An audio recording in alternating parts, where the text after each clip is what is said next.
Seja bem-vindo ao podcast do Inova Social. Eu sou Vitor Vasques e hoje começando mais uma temporada do podcast do Inova Social, um tema que vocês buscam muito aqui no site, que é captação de recursos na filantropia. Para isso eu conto com Luísa Serpa, fundadora e diretora executiva do Instituto FI, para a nossa conversa. Luísa, seja bem-vinda. Obrigada pelo convite. Boa tarde a todos. Luísa, em todo episódio eu começo perguntando um pouquinho da jornada do convidado. Tá? Você é uma pessoa que tem uma larga experiência no campo da filantropia, que eu sei, mas eu queria que você contasse para o ouvinte, né, para quem está nos ouvindo aqui, qual que foi sua trajetória? Como que você chegou até aqui? Como que a Luísa chegou a diretora executiva do Instituto FI e quando ela teve a ideia de ser a fundadora, né? Bom, primeiro, quando eu escuto você dizendo que eu tenho uma larga experiência, nem eu acredito nisso, depois de 10 anos atuando nessa frente, né? Mas é verdade, já são 10 anos e a experiência, ela veio com esses anos todos. Então, eu sou uma carioca de 43 anos, sou casada há 17, tenho 2 filhos de 14 e 10 anos, acho importante contextualizar, né, esse dia a dia que às vezes fica, que ninguém vê muito, né, e que existe também. Eu sou formada em publicidade, nunca trabalhei numa agência de publicidade, comecei uma carreira corporativa, um pouco que era o único caminho que tinha na faculdade, assim, era pensar em entrar em empresas, mas nesse período, meio pré e faculdade, eu fazia de tudo um pouco, então sou muito inquieta, sempre fui. Então eu vendia biquíni na praia no final de semana, eu vendia roupa de ginástica em academia, eu trabalhei em delicatessen, papelaria, sapataria, e não porque eu precisasse do dinheiro, né? Eu sou de família de classe média, estudei em colégio particular, então sou super privilegiada e tinha essa inquietação de ter meu próprio dinheiro, de ter minha independência, de fazer as coisas todas. Então fui até propagandista de laboratório farmacêutico, visitava cardiologistas no Rio de Janeiro inteiro. Então dá para perceber, né, nesse perfil essa inquietação e essa vontade de estar em movimento, né? E aí comecei como estagiária numa empresa, fui efetivada, aquela carreira indo num caminho bastante tradicional. E aí, com 25 anos, eu comecei a achar que não estava fazendo muito sentido tudo aquilo que eu fazia, toda a energia que eu dava, toda a criatividade que eu tinha, estava sendo mal aproveitada, né, nos lugares que eu estava. E aí resolvi pedir demissão e trabalhar numa ONG. Ainda não tinha filhos, não tinha tantos compromissos financeiros, se tudo desse errado dava para voltar para casa dos pais, né? Então resolvi apostar e conhecer uma nova área. E aí fiz essa migração em 2005, fui trabalhar numa ONG, e aí ali uma janela se abriu e o preenchimento de poder contribuir com a minha formação, né, com a minha capacidade produtiva, para alguma coisa que de fato impactasse a vida de mais pessoas, né, e transformasse a cidade, o país, o mundo em um lugar melhor para todos, né, começou a fazer muito sentido e aí foi o caminho que eu escolhi. E aí depois disso eu conheci me candidatei numa vaga, que eu gosto de falar sempre, não é propaganda, mas do vagas.com, que as pessoas nem acreditam que isso dá certo, né? Me candidatei no vagas.com e fui chamada para uma vaga de uma pessoa que queria abrir um escritório no Rio para fazer exatamente o que o Instituto FI faz hoje, mas na verdade era mais seletivo porque era só para pessoa física. E aí fui contratada para abrir esse escritório no Rio em 2012 e assim começa a minha trajetória nessa área que eu estou hoje. Né? 2 anos depois a gente viu que o modelo do Instituto que eu trabalhava, ele era muito limitado ao perfil do carioca especificamente, e aí o grupo que estava, né, eu e as 2 pessoas que trabalhavam comigo, a gente sugeriu a abertura de um outro modelo, ou mexer um pouco no modelo, e o fundador do outro instituto disse, não, mas eu apoio a ideia, abram esse instituto com essas características que vocês acreditam. E assim nasce o Instituto FI. Então, eu digo que, assim, eu fui um pouco empurrada para me tornar empreendedora social, né? Porque eu vinha de uma trajetória que não... Eu era empreendedora, mas eu era empreendedora com carteira assinada, né? Uhum. Eu fazia um monte de coisa, mas tinha ali uma pseudo-segurança, né? De que tinha alguém pagando a conta ali no final, né? E aí, quando vem uma oportunidade dessa, eu abracei, porque eu acreditava muito. Na verdade, o que eu digo sempre minha experiência nesse instituto fez com que eu encontrasse a minha vocação, que era um sonho de criança, assim. Eu sempre falava, por que eu não tenho uma vocação? Né? Porque se eu quisesse ser bailarina, eu ia estudar a vida inteira para ser uma bailarina e ia estar ali preenchida, né? Eu tinha mil interesses, né? Então era muito difícil saber aonde eu era de fato útil e que pudesse realmente produzir alguma coisa bacana. Então, quando eu encontrei esse papel de ser ponte, né, entre quem quer doar e quem precisa receber, e eu vi que eu conseguia navegar nos dois universos de uma forma muito tranquila, eu encontrei minha vocação, e assim nasce o Instituto FI. Luísa, é legal escutar você falando isso, porque você não é a primeira convidada, e eu acredito que não vai ser a última, que fala que chegou no momento da carreira que queria dar um sentido ao trabalho, dar um sentido àquilo que fazia, e acaba indo encontrar isso no empreendedorismo social, o sentido disso, né? Então eu acho que é muito legal ver toda essa sua trajetória, essa inquietude também, levando à criação do Instituto. Eu queria escutar de você qual que é a sua visão sobre o papel da filantropia na sociedade atual. E quando eu falo sociedade, claro, a gente dá um foco aqui na sociedade brasileira, mas eu vou deixar essa pergunta também aberta se você quiser fazer algum comentário um pouco mais abrangente. Na verdade, o meu pensamento é sobre a filantropia de uma maneira geral. Através da filantropia, a gente tem muitas oportunidades. Então, assim, a filantropia ela tem um potencial de produzir novas experiências, novas soluções. É um recurso que é super possível de experimentar, né, e encontrar boas soluções para resolver problemas sociais. Então, eu acho que a gente usa menos do que deveria até, né, como sociedade, esse poder, né, e essa transformação que é possível acontecer através da filantropia. Então, ficou muito... Acho que a gente teve em algum momento uma desconexão com o sentido real, né, da palavra, e quando você olha na prática o que uma doação é capaz de fazer, né, às vezes num micro ou no macro ambiente, é realmente transformador, potente, que realmente pode transformar e construir e apoiar políticas públicas para a gente sair do lugar que a gente está, né? Isso não só no Brasil, mas pensando em outros desafios que a gente tem por aí. Então, a filantropia, para mim, é uma grande ferramenta mesmo de transformação social. Eu ainda vou voltar um pouco mais nesse assunto, que você falou de gestão pública, a gente ainda vai falar um pouquinho mais sobre isso, colocando esse elemento público aí, né? Mas eu queria que você falasse hoje um pouquinho do papel do Instituto FI e como que você se diferencia nessa captação de recursos, já que essa foi a grande expertise que vocês têm hoje. A gente diz que aqui, se alguém me dissesse que eu seria uma captadora de recursos, eu jamais acreditaria há 20 anos atrás, né? Mesmo com esse histórico que eu tenho. Na verdade, a gente trabalha muito relacionamento, né? Entender que a captação de recursos ela é relacionamento, né? Então, ela parte disso.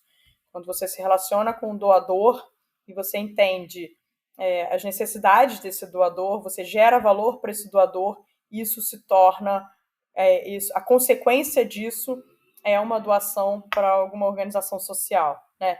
Então, eu acho que o grande diferencial do FI é ter esse olhar para o doador, né? Para a experiência desse doador, e a partir disso a gente define a causa, e em cima dessa causa a gente constrói um portfólio de projetos possíveis para esse doador apoiar, e aí a escolha é dele. E aí a gente já começa a fazer uma transformação, né, e um envolvimento nessa decisão de que projeto apoiar, porque as perguntas que a gente recebe sempre são: aonde o meu dólar vale mais, né? Aqui ou ali, né? Isso é uma pergunta muito comum. E a gente sempre traz essa avaliação e essa decisão para o doador, para ele se envolver no problema, né? E tentar fazer parte da solução desse problema, a partir da ótica dele, né? Sem julgamento. Então, que ele entenda, a partir das necessidades apresentadas pelas organizações, aonde ele acha que o recurso dele pode contribuir para uma melhoria de vida. Então, acho que o grande diferencial do FII é conseguir fazer essa leitura e trazer esse doador para perto do problema, né? E entender todas as possibilidades que ele tem a partir dali. E todas as reuniões que eu faço, que todo mundo pergunta isso, né? Eu não vou como uma organização sem fins lucrativos, coitadinha, que está ali pedindo dinheiro porque precisa. Eu estou ali levando uma baita oportunidade do cara se integrar na sociedade que ele vive, de fazer parte realmente da construção de um lugar que ele mesmo queira viver, né? Então, assim, acho que essa segurança de saber que a gente está aqui como um canal, uma ponte, para ajudar as pessoas que não estão envolvidas, não estão envolvidas ou não estão próximas a essas realidades, de fato elas têm a oportunidade de se envolver e fazer parte disso.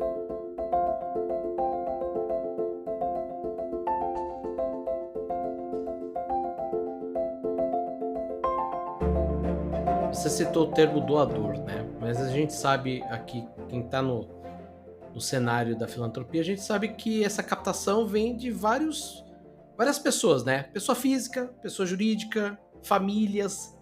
Hoje, quais são os principais aspectos da captação para esses três elementos que estão aí nesse cenário, né? A pessoa física, que a gente tem diversas iniciativas, desde algumas que buscam, sei lá, R$ 4,99 para você doar, até a pessoa física que realmente tem um valor que foi o que você falou, aonde meus dólares entram, né? A gente tem a pessoa jurídica, que a gente vai falar ainda mais um pouquinho do setor privado, mas são as empresas, muitas vezes ali trabalhando com algum instituto, e a gente tem, por fim, as famílias, né? Que eu acho que de todo o cenário da filantropia, talvez seja o mais antigo da história, né? Que a gente tinha os mecenas, né? As famílias. Então, qual que é o principal aspecto de cada um aí, hoje, na tua visão? A gente trabalha com os três públicos de forma, eu diria diferente, mas que no fundo a gente está sempre falando com o CPF, né? Então, mesmo dentro de um CNPJ, tem os CPFs que vão determinar para onde aquele recurso vai. Então, eu acho que assim, na pessoa física, seja desse doador de valores menores ou valores maiores, a causa está muito no coração, né? O que sensibiliza, e a partir dessa, ou de uma experiência ruim, né? Ou que viveu, ou de uma crença sobre públicos que motivam mais ou menos, eu acho que a decisão ela é muito mais sentimental, né? Para essa doação, do que nos outros lugares. Porque as famílias, eu também acho que as famílias acabam buscando alguma coisa comum, e aí, como tem muitas gerações envolvidas, eles têm, às vezes, aspectos diferentes no processo decisório para onde vai a doação, e tentando pensar nas futuras gerações. E hoje, por exemplo, as causas ambientais, quando a gente fala com famílias, e a terceira geração entra na discussão, isso é uma coisa muito forte, e a primeira geração nem pensa nisso, né? Então tem uma mistura ali de urgências que são bem interessantes quando a gente fala de família. E já nas empresas, eu vejo uma mudança muito grande de pensamento, de atrelar essa doação direta, né, ao negócio. Já se entende muito mais que não é uma responsabilidade social desconectada daquilo que o negócio faz, né? Então, acho que tem uma mudança de entendimento e também de, muitas vezes, buscar os resultados concretos, né, do apoio feito. Então, é usar o recurso também com mais critério, que é uma coisa que a gente fala bastante, assim, né? A mesma visão que você precisa ter para o seu negócio em si, você também pode ter no seu investimento social, né? E isso não quer dizer criar milhares de burocracias e os compliances, né, daqueles possíveis de uma organização de base comunitária passar, porque não nem cabe, né, naquela estrutura, tudo isso, mas ter critérios mais claros de onde quer chegar, né? Então, eu acho que as empresas têm feito um movimento muito perdidas ainda, e pedindo ajuda, eu vejo também, assim, pedindo apoio a consultorias, apoio para quem já tem mais experiência, até para as ONGs, né, diretamente, pedindo apoio para entender aonde é que pode existir essa contribuição, fazendo diagnóstico. Então, assim, são três perfis diferentes, e aí que no final a gente está falando da mesma coisa, né, da vontade de construir uma sociedade melhor, diminuir desigualdade social, né? A gente não pode se acomodar ou normatizar, sei lá, normatizar não, normalizar, né? Os problemas sociais que a gente vive, né? Vai virando paisagem, isso é muito aflitivo, né? Não dá para a gente viver assim, né? Não funciona mais. Faliu, está falido esse modelo. A gente tem muito costume de fazer isso, né? A gente está num momento que a gente ainda está no meio de uma pandemia, né? A pandemia não foi decretado o fim dela, mas virou uma coisa tão constante e a gente entende, até quem trabalha com conteúdo, com jornalismo, a gente entende que isso acaba sendo tão cansativo que acaba virando essa paisagem. E isso acaba acontecendo também com nossos problemas sociais, né? Isso é um ponto, acho que importante de você citar aí, a gente não deixar isso virar paisagem, acho que é perfeito essa frase. Voltando um pouquinho, você falou sobre famílias. Você sente hoje um choque de gerações quando a gente está falando de filantropia? Porque existe, foi o que você falou, né? A primeira geração ela não tem o foco que ela tem da geração atual. Mudou muito a filantropia. A gente teve um podcast recentemente aqui que a gente falou muito sobre essa mudança da história da filantropia. Como que você vê esse choque de gerações nesse campo? Eu acho que tem uma ideia principal que está mudando das novas gerações, que de repente, não tem nem mais mundo para viver, né? Não tem água para beber, então eu acho que isso é muito, muito urgente e muito próximo, né, dessas gerações mais novas. E o que para os mais velhos, isso podia estar em filme de ficção, né? Que infelizmente não é mais a realidade. E acho que também, aí, assim, aí muito particular, né, tem uma ganância e uma ambição que eu acho que também está sendo colocada em xeque, né? O modelo de sucesso, né? O que é o modelo de sucesso, o que é ser bem-sucedido. Então, eu acho que as novas gerações estão vindo com valores um pouco diferentes em relação a tudo isso, né? Ao trabalho, a forma de trabalhar, a forma de equilibrar a vida, né? Entre trabalho e lazer. Então, acho que esse é o grande choque, né? Que vem mesmo de herdeiros, né? De, poxa, mas por que a empresa precisa ter um lucro de 30% e não de 10%, que já é lucro e já está muito bom e já seria muito próspero para o negócio, né? Acho que tem uns questionamentos novos acontecendo, e aí não é da filantropia especificamente, né? Nosso modelo econômico, né? Geral de resultados que estamos alcançando com esses modelos anteriores, né? Então, tem muita informação, né? Então, a gente realmente é bombardeado por informação o dia inteiro. Essa geração mais nova já nasce com informação, né? Eu tenho filhos pequenos e eles têm uma consciência dos problemas sociais e globais muito, muito maiores. Com 10 anos eu não pensava nisso, não sabia nem o que estava acontecendo. Interessava andar de bicicleta, jogar o meu queimado lá e pronto, né? E talvez ver a Xuxa. Acabou. Não sabia mais nada que acontecia ao meu redor. Agora, uma criança de 10 anos, ela sabe um monte de coisa, né? Então, isso tudo na construção dessa cultura de doação, né? Que é o que a gente está falando aqui na filantropia, muda tudo, né? Muda muda o quanto eu preciso ter, né? Quanto eu preciso acumular, né? E vivendo, é isso, você vira uma ilha ali, acumulou um monte de coisa, mas ao seu redor tá tudo afundando, né? Eu costumo dizer, a gente até fez alguns textos sobre isso no Inova Social, que o capitalismo, como a gente conhece, morreu. Agora, tem muita gente que pergunta, mas o capitalismo morreu, o que que vem então? Não sei ainda, mas o jeito que a gente trabalhava e o jeito como a gente consumia, se ele não morreu, ele está em vias de fato, né? Então acho que esse é um ponto importante da gente parar um pouco para pensar. E é isso que você falou, as novas gerações têm outras informações, eles vêm com uma bagagem bem diferente do que não é nem 10 anos não. Até os 17 anos a gente também não tinha muito essa visão que hoje eles têm, né? É muito isso é muito interessante também de ver.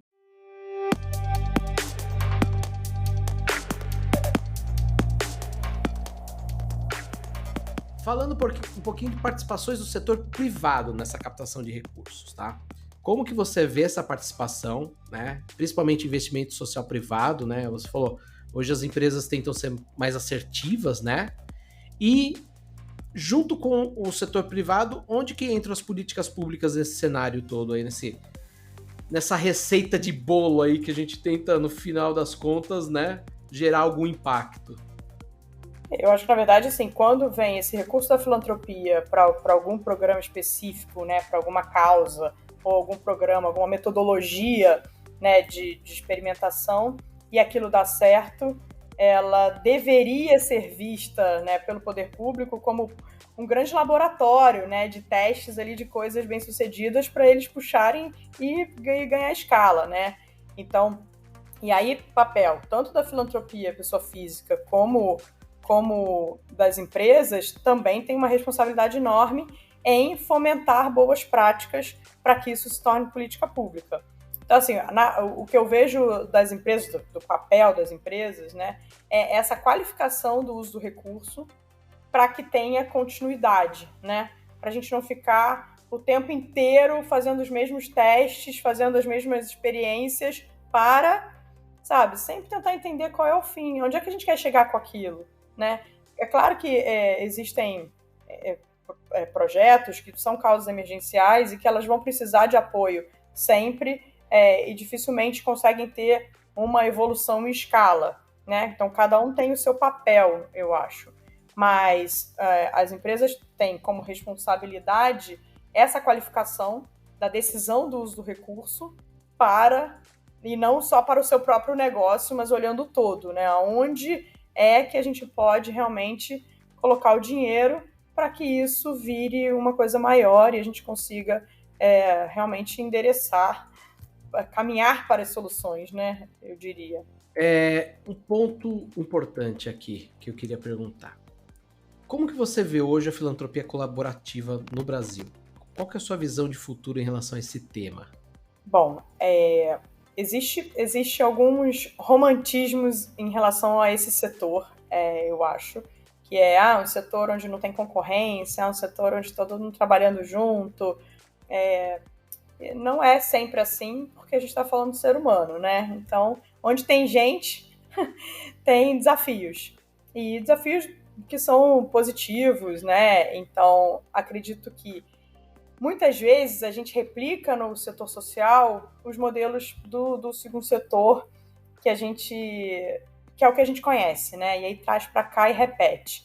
Eu acho que a intenção dessa filantropia colaborativa é tentar realmente falar, bom, a gente tem a mesma causa? Tem. Então por que a gente não se junta para fazer esse apoio e alavancar muito mais aquilo que a gente acredita? Então isso é muito positivo. O risco, né, que eu vejo é quando são sempre os mesmos que se juntam para alavancar coisas. E aí ninguém entra no grupo, né? Outros diferentes, menores, e aí vira uma coisa entre um apoiar projeto do outro, ali todo mundo junto, né? São sempre os mesmos apoiando determinadas iniciativas, e aí aquela iniciativa ou aquele projeto, ou aquela causa passa a ser a única coisa que existe, né? O único caminho que existe, porque foi ditado por por um grupo que se juntou e ficou poderoso, né? Tem bastante recurso e assim vai ser feito. Então, assim, vejo com bons olhos, eu acho a colaboração extremamente necessária e importante para a gente trabalhar, mas vejo os desafios das vaidades, né, dos egos, para essa colaboração verdadeira acontecer, onde você entra realmente numa relação de colaboração que você abre os seus pensamentos, abre os seus conhecimentos, troca experiência, e aí vira uma terceira coisa, né? Porque aí o outro também traz o dele, e aí juntos avançamos para um outro caminho. Não vejo isso acontecendo 100% do tempo, já vi algumas iniciativas que sim. O ganho é enorme quando as pessoas vêm realmente para construir, vem todo mundo aberto, vem todo mundo mostrando suas vulnerabilidades ali, de não conhecer coisas, querer experimentar junto, saber que pode dar tudo errado junto, né? E aí realmente tem um crescimento para todo mundo ganha e a gente avança, né? Mas acho que é um processo. É legal você falar isso, porque a gente vê, né, principalmente no campo da internet, né? Quando a gente fala em algo colaborativo, algo onde você está exposto ali, né? Foi o que você falou, suas fraquezas e tudo mais. O ser humano ele tende a querer bloquear aquilo, né? Ele tende a querer fugir o mais rápido. E quando a gente coloca um setor privado, uma empresa, por exemplo, ela não quer mostrar o seu lado, sua fraqueza, né? Ela quer. Parece que todo mundo quer vender o mundo perfeito. E a gente que está dentro sabe que não existe mundo perfeito, né? Tem até um projeto que eu não sei exatamente qual é o país, mas já foi feito até no Brasil, que é um encontro para todo mundo contar seus fracassos, né? E aí cada um vai lá contar o que deu errado. Isso é muito bom, é muito bom. E aí a gente aprende muito mais no encontro como esse, como no encontro que alguém vai lá contar suas maravilhas, né? Ou tá bom, mas o que deu errado, né, no caminho? Conta aí, porque é aí que esse erro que eu posso tentar evitar, né, no meu caminho. É muito mais inteligente, né? É o famoso ditado: errar é humano, né? Então vamos aprender com isso, né?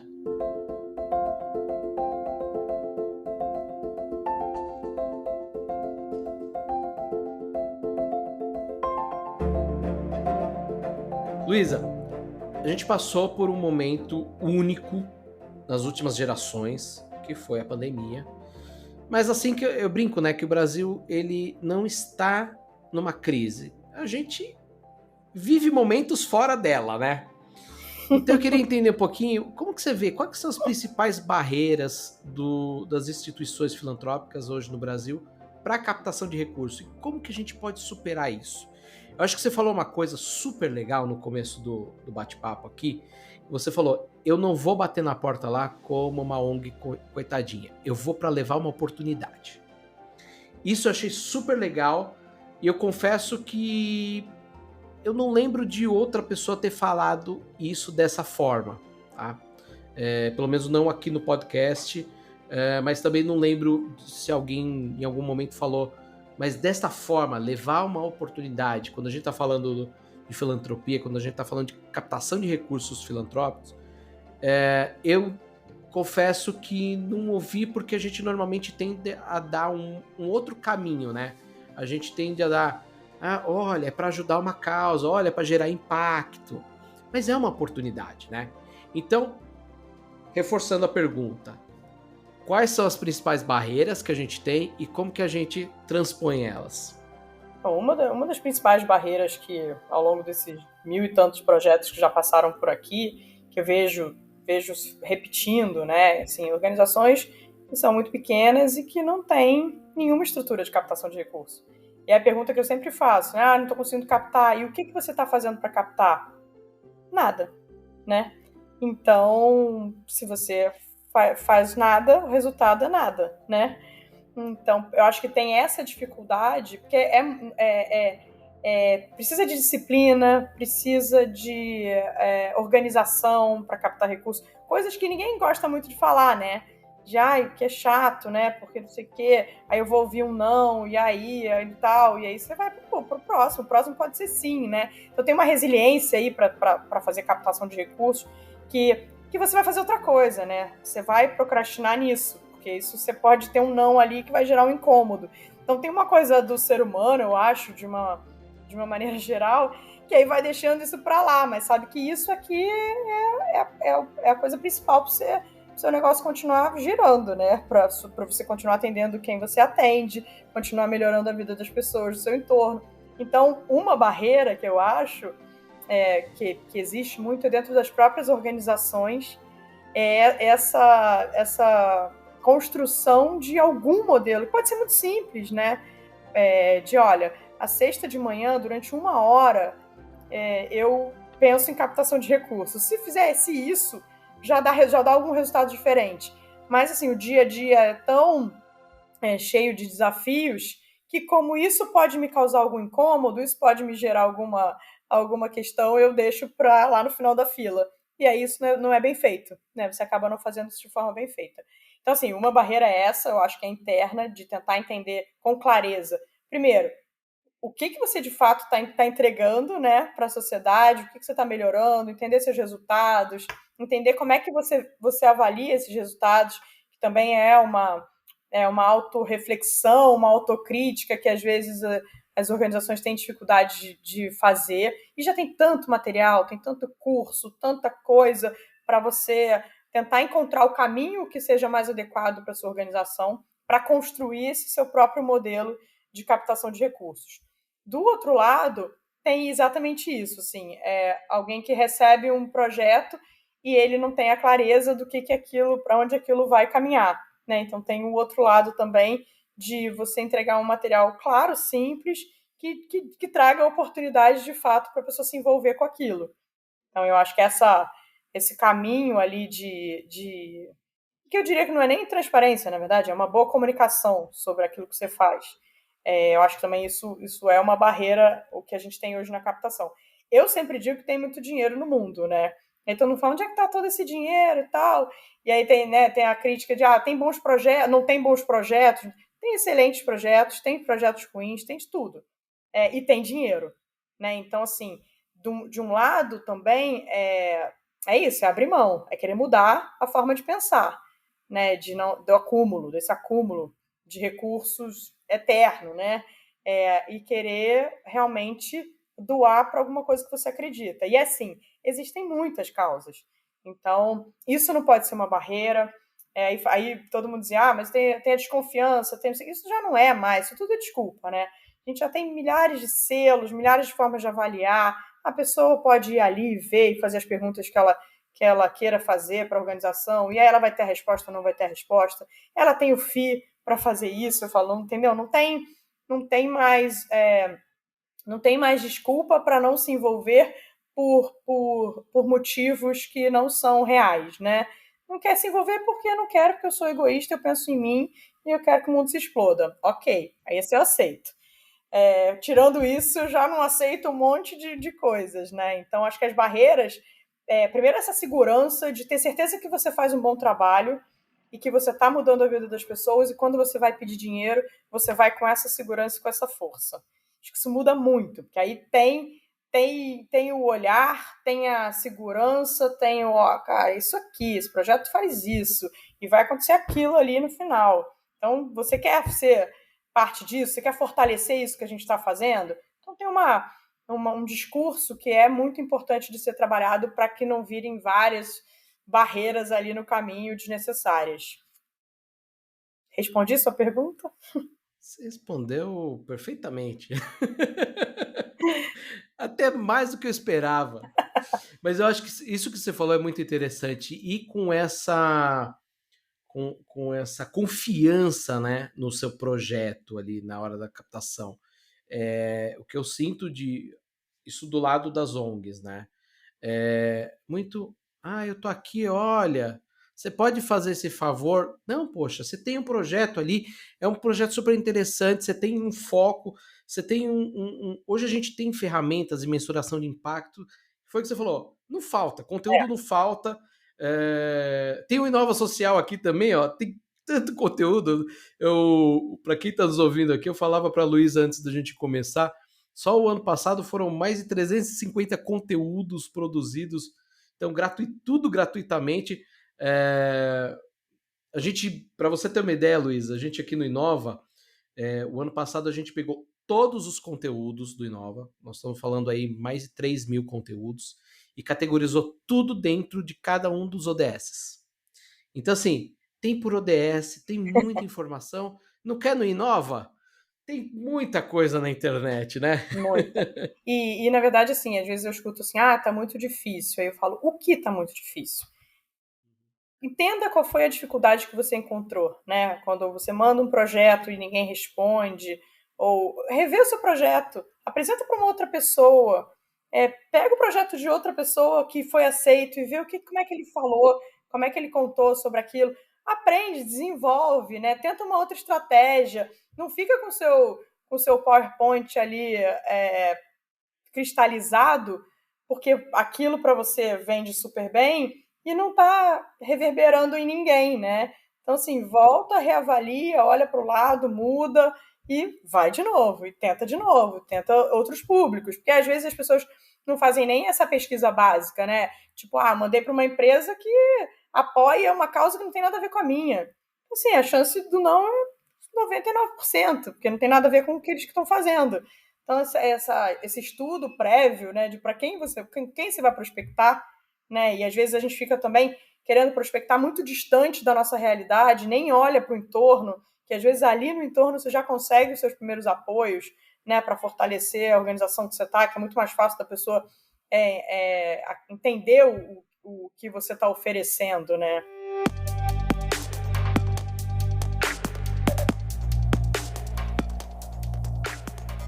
Luísa, a gente vai seguindo para o nosso finzinho aqui do bate-papo, mas antes eu quero te fazer 2 perguntas. Primeiro, o que você vê como tendências nesse campo da filantropia quando diz a respeito à captação de recursos? E aí, você respondendo isso, eu vou pedir para você me responder uma última pergunta. Bom, eu vejo como tendência essa profissionalização, né, cada vez maior de ter uma aproximação tanto da causa, né, a causa que pode ser da empresa ou das famílias, das pessoas físicas, de ter uma clareza, né, dos indicadores. Então, assim, é muito curioso ouvir várias pessoas que nem são do setor já falar, mas o que vocês estão acompanhando? Como é que você faz a mensuração do resultado do seu projeto? Então, várias pessoas se apropriando um pouco da linguagem para saber qual é o resultado que aquele projeto gera, né? Então, como tendência, eu vejo, de um lado, pessoas mais qualificadas para a decisão do uso do recurso, e aí, como tendência, que as organizações sociais consigam traduzir os seus esforços, os seus bons trabalhos feitos em boas narrativas. Eu acho que isso... E aí, porque a gente está falando até de produção de conteúdo e tudo isso, porque é esse momento que a gente está vivendo, né? E muito informações também visuais, né? Porque, assim, o tempo está super concorrido, então ter ali os números principais e se disponibilizar para detalhar a qualquer momento algum deles, eu acho também que isso pode ser um bom caminho. Legal. Luísa, para a gente encerrar, eu quero fazer uma coisa nova que a gente vai começar a fazer aqui no podcast do Inova Social, que é pedir para o convidado deixar uma mensagem. Então, a sua mensagem, eu quero saber o que você gostaria de dizer para quem está atuando no campo da filantropia hoje no Brasil. E é assim, deixo aberto. Você já me falou que você é uma pessoa que vê o copo meio cheio e não o copo meio vazio. Então, eu vou deixar totalmente aberto para você dizer essa mensagem para quem está nos ouvindo. Eu sou insuportavelmente otimista, então, se você não ignora o meu conselho, né? Mas, na verdade, não desistir, né? Não desistir e qualificar o trabalho. Realmente parar, pensar aonde você quer chegar, quais são os seus objetivos, o que você tem ali para fazer na organização. Se você está trabalhando numa organização que não é a sua causa, que você não tem o mesmo propósito, saia, né? Procura outro emprego, procura outro jeito de contribuir no mundo. Mas, assim, se você está à frente disso e você acredita, se dedique, né? Estude, aprimore o que você já sabe. Ninguém sabe tudo, as coisas mudam, existem tendências, existem novidades. Então, assim, se fosse para dar um conselho, não fica parado, né? Não fica estagnado numa crença que você já tem sobre isso aqui eu já fiz e não deu certo, isso aqui eu já fiz e não deu certo. Fique aberto, conheça organizações do seu setor, as outras organizações, entenda o que elas estão fazendo, organizações que você admira, marca uma conversa, como é que você faz, como é que é, estou com essa dificuldade aqui. Isso que eu falo, a gente falou antes um pouco de colaboração, né? Essa troca de experiências entre as organizações, isso acontece muito no setor, mas as pessoas nem sempre aproveitam isso. Então, esses fóruns, né, de troca de boas práticas, o que acontece, porque ali vem uma ideia, ali vem alguma coisa.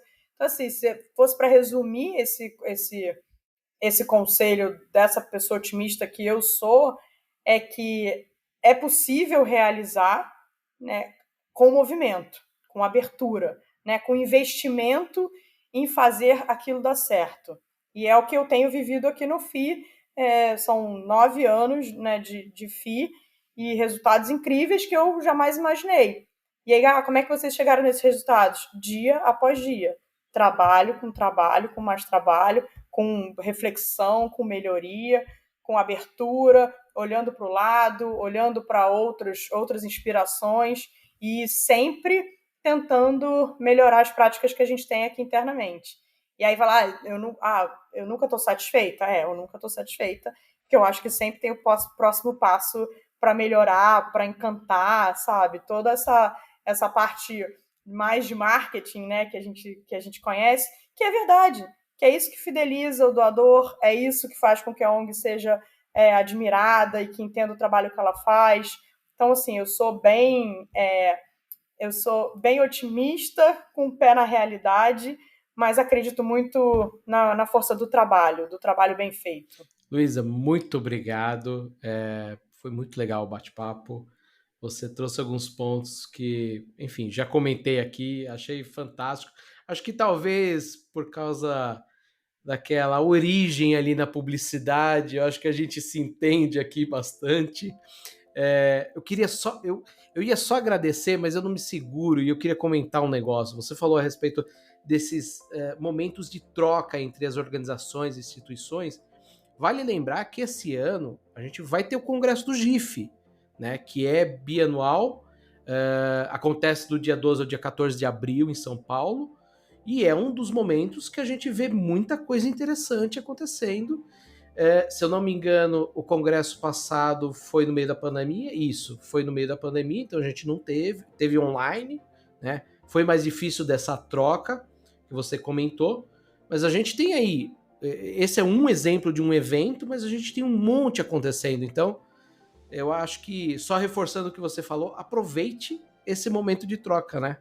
E quando for ao evento, vá a um evento com intenção de conhecer pessoas, intenção de conhecer novas práticas. Não vai para o evento comer coffee break só, entendeu? Come também. Mas assim, se abre, olha para o lado e fala: oi, tudo bem? Eu sou fulano, e você? Dali pode sair uma conversa que você nem imagina onde pode te levar. Então, por isso que eu falei de estar aberto, é isso, assim, vá ao evento, faça um investimento do evento e tenta pensar assim, bom, eu estou indo nesse evento, custa recurso, né? Custa dinheiro mesmo da organização. O que eu quero trazer de lá? E já vai com uma intenção de eu quero trazer novas práticas, novas ideias, pessoas que eu vou conhecer e que eu vou marcar uma reunião depois. Isso é que eu falo do trabalho bem feito, que é isso, é esse pensamento de, eu não vou e pronto. Não falei com ninguém, sou tímido, não quero, não gosto. Não, tem uma intenção de você estar ali. E ali tem uma riqueza a ser explorada, né? Então, ir e não sair com nada não vale, né? Fica em casa, que sai mais barato. Vai para aproveitar o coffee, mas para falar com a pessoa que está do lado de você ali no coffee break, né? Exatamente. Luísa, mais uma vez, obrigado. Foi uma conversa incrível. E para quem está nos ouvindo, bom, esse é o primeiro episódio de 2023, mas a gente tem muita coisa pela frente ainda. Eu confesso que particularmente, estou bem animado para os próximos episódios. Então, se você ainda não assina o podcast, não esqueça lá de assinar no seu tocador de podcast preferido. Pode ser do Apple Podcast, pode ser Spotify, Amazon Podcasts, enfim, onde você preferir, o podcast do Inova Social está lá. E até o próximo episódio. Até lá, tchau, tchau.